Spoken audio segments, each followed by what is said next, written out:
परिवर्तन आबहावा भारतवर्ष को ग्रास कर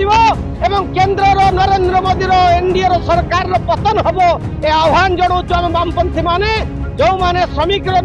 नेतृत्व को स्वीकार करूना जो माने जनगण नेतृत्व को स्वीकार करूना एक छत्रवाद विश्वास कर आज ओडिशार दुईटी वामपंथी दल सीपीआई और सीपीआईएम तार सर्वभारतीय डाकरा आज ये प्रतिवाद अनुष्ठित होउची। भारत वर्षर युव छात्र वर्ग भारत वर्षर अपारग भारत वर्षर कुशिक्षा को प्रवेश करई देथिबा केंद्र शिक्षा मंत्री धर्मेंद्र प्रधान को तांका आंदोलन जरिया इस्तीफा देवा बाध्य कर समस्त को अभिनंदन जनाऊँ एवं सर्वोपरि दिल्ली रे जो मोरालिटी कथा नहीं धर्मेंद्र प्रधान इस्तीफा देले उड़ीसा रे भूल पाठ्यपुस्तक प्रिंट कर बीजेपी सरकार मंत्री नित्यानंद गंड से मोरालिटी को ग्रहण कर तुरंत पदर इस्तीफा देवाई आम दाबी कर जितेबाला प्रधानमंत्री कहते प्रश्नपत्र लीक हो एक महापाप उड़ीसार तांकर सांसद प्रताप षडंगी कहते ये छुटिया घटना कहीं व्यस्त व्यग्रत युवक माने होउचंती प्रधानमंत्री कथा को तांकर राज्यर सांसद माने ढंगरे किभली भाव दुरुक्ति करें निंदा करुँ।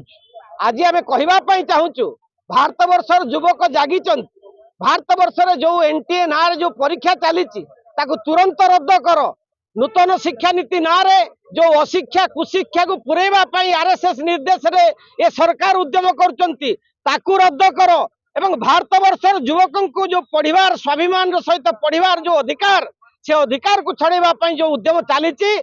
विरुद्ध रे जो नीतिगत आंदोलन चली व्यवस्थागत परिवर्तन जो आंदोलन चली ये व्यवस्थागत परिवर्तन न होला पर्यंत समस्त को सार्वजनीन विज्ञान सम्मत शिक्षार ग्यारंटी न पाइबा पर्यंत ये आंदोलन चलिबो। वामपंथी दक्षिणपंथीर कथा नुहे ये देश रे जो माने प्रगतिशील छात्र ये देशर संविधान को मानुवा छात्र ये देशर संवैधानिक व्यवस्था को मानुवा छात्र समाज युव समाज राजरास्ता को आसचंती परिवर्तन आबहावा सृष्टि होईची केंद्र सरकार जदि न चेतिबे आगामी दिन रे परिवर्तन आबहावा भारत वर्ष को ग्रास करिवो केंद्र नरेंद्र मोदी एनडीए सरकार पतन हम ए आह्वान जनाऊँ आम वामपंथी माने जो माने श्रमिक नेतृत्व को स्वीकार करूना जो माने जनगण नेतृत्व को स्वीकार करूना